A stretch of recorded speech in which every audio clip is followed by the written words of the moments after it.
Olá, tudo bem? Eu me chamo Guilherme Marcos Neves e estou aqui para apresentar o meu trabalho de iniciação científica intitulado Otimização de manobras Rendezvous em missões interplanetárias utilizando algoritmo genético, feito sob a orientação do Dr. Denilson Paulo Souza dos Santos na instituição Unesp. Bom, nesse trabalho eu vou falar um pouco das motivações, com um pouco de introdução ao tema, o objetivo do trabalho, o método utilizado e os resultados, assim como considerações finais, agradecimentos e, por fim, referências. E as motivações que nos levam a querer fazer missões para asteroides são o anseio nosso a nos precaver de uma possível catástrofe com um asteroide colidindo com a Terra, mas também nosso intento nosso anseio de estudá-los, mandar sondas para coletar amostras ou até mesmo capturá-los com a fim de fazer mineração com eles. E, dado isso, o objetivo desse trabalho é otimizar o consumo de combustível de uma sonda para um asteroide, diminuindo assim o custo em si da missão. Os asteroides que foram considerados nesse trabalho são o Apophis, o Bennu e o Ryugu, sendo o Apophis um asteroide de 325 metros, já conhecido aí na nossa área, e com passagens próximas no começo do século e depois lá no comecinho do próximo século. O Bennu, por sua vez, ele tem passagens próximas ao longo do nosso século, ele é maior que o Bennu e ele foi alvo da missão Osiris-Rex. Também tem o Ryugu, alvo da missão Hayabusa 2. Ele tem algumas passagens próximas no começo do século, mas depois uma passagem próxima só no final do século e ele tem um diâmetro maior que os outros dois.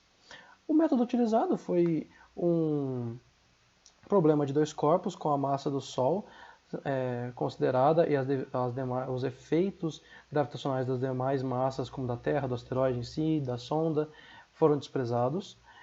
Foi também feita uma modelagem da transferência por uma órbita biimpulsiva, onde você tem um primeiro impulso na saída aqui da sonda da Terra, chegando ao asteroide e tendo um outro impulso para corrigir a órbita.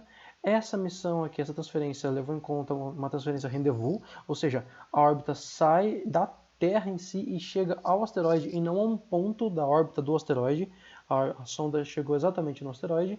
E para cálculo desses impulsos foi utilizado o problema de Lambert. A soma dos dois módulos dos impulsos nos dá um ΔV total, que seria o impulso total. Otimizando isso, nós conseguimos otimizar o consumo de combustível da nossa missão. Para otimizar este ΔV que não foi falado, foi utilizado um algoritmo genético. O algoritmo genético em si tem a ideia básica que funciona gerando-se uma população aleatória, onde cada indivíduo seria um conjunto de variáveis aleatórias que solucionam o nosso problema. Para cada indivíduo é calculada a função fitness e com base no valor da função fitness é dada uma aptidão para cada indivíduo.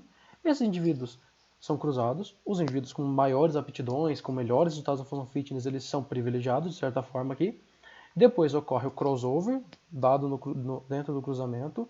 Existe uma pequena chance de ocorrer mutação e gera-se assim uma nova população. Com essa nova população, de novo, o ciclo se repete até que essa população convirja a uma população de indivíduos otimizados. E no nosso caso, as variáveis que nós otimizamos foi o tempo de voo e a data de lançamento. Dado que na data de lançamento nós temos a posição da Terra, ou seja, a posição inicial da nossa transferência, somado essa data com o tempo de voo, tudo isso em data juliana dentro do algoritmo, nós temos a posição final da nossa sonda, que coincide com a posição do asteroide nesse mesmo instante de tempo.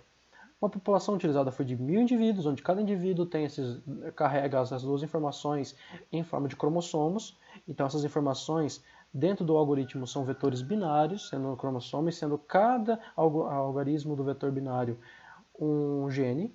E ocorreu uma taxa de crossover de 70%. O crossover pode ocorrer em qualquer parte dos cromossomos, qualquer conjunto de genes, e também uma taxa de mutação pequena de cada gene se mutar durante o cruzamento. Foi feito 5.000 gerações e visto se o algoritmo convergiu ou não. No caso, agora os resultados, nós temos primeiramente o resultado para o Apophis, e para cada tempo de voo foi discretizado um pequeno domínio de tempo de voo e calculado um indivíduo otimizado para isso, porque foi visto que o tempo de voo exerce uma certa influência alta sobre os nossos resultados.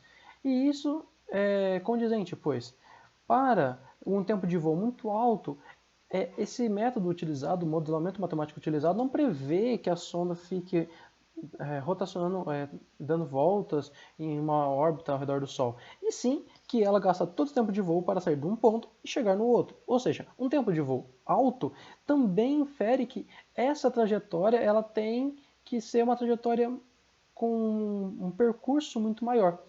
E com isso nós teríamos uns delta Vs aqui com angulações muito diferentes e com módulos muito maiores. Dado isso, nós temos valores muito altos para tempo de voos altos. E para tempos de voo baixo nós temos situações, valores, domínios de indivíduos otimizados, onde temos aqui ótimos locais. Para um ótimo global, foi executado o algoritmo e foi visto qual que seria o nosso indivíduo otimizado, a nossa melhor, a nossa melhor órbita segundo esse método. Aqui nós vemos a convergência do nosso algoritmo nas 5.000 gerações, aqui nas 50.000 gerações foi utilizado, e aqui a gente vê que a sonda em volta do apófise ela prevê um arco de circunferência de 270 graus aproximadamente. Também tem uma certa natureza de uma saída tangencial da órbita da Terra e uma chegada tangencial ao asteroide.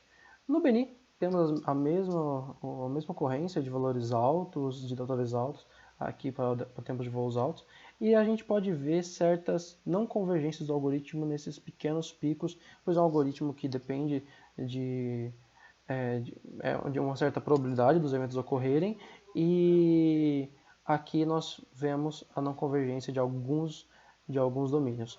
E temos um ótimo global com um tempo de voo bem menor. E isso implica num arco de circunferência, um arco da transferência muito menor do que o apófise. E, novamente, aquela natureza de tangente podemos ver, e também podemos ver a convergência do algoritmo genético.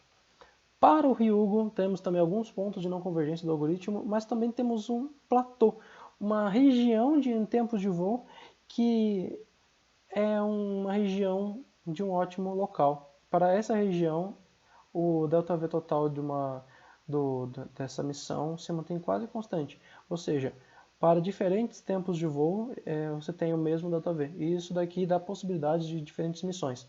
E para um ΔV menor que o mínimo global, temos este arco aqui, percorrido pela sonda, e novamente uma certa característica tangencial da órbita de transferência, e aqui também temos a convergência. Aqui nossos dados, onde podemos ver que não ocorreu uma certa simetria, uma certa equalidade dos valores dos ΔVs de lançamento e de chegada, contudo, o ΔV total ficou na região entre 4 e 5 km por segundo para todos os casos. A gente pode ver, novamente, as soluções convergidas para tempos de voo baixos, relativamente baixos, devido ao modelo implementado, e também a gente encontra regiões de valores otimizados que podem ser explorados em algumas missões, e aqui foi feito um estudo discretizando o domínio do tempo de voo, mas também pode ser feito uma discretização do domínio das datas de lançamentos, dado que algumas datas de lançamentos de ocorrência da missão se dão em períodos muito longe do que nós estamos vivendo. Então, isso daqui permitiria verificar o quanto trazer essas datas para valores mais próximos traria de diferença nos nossos ΔVs. Bom, eu agradeço ao Unesp, agradeço à FAPESP pelo meu financiamento e à CAPES por todo o acervo literário disponibilizado para nós. Essas são as referências utilizadas. Muito obrigado.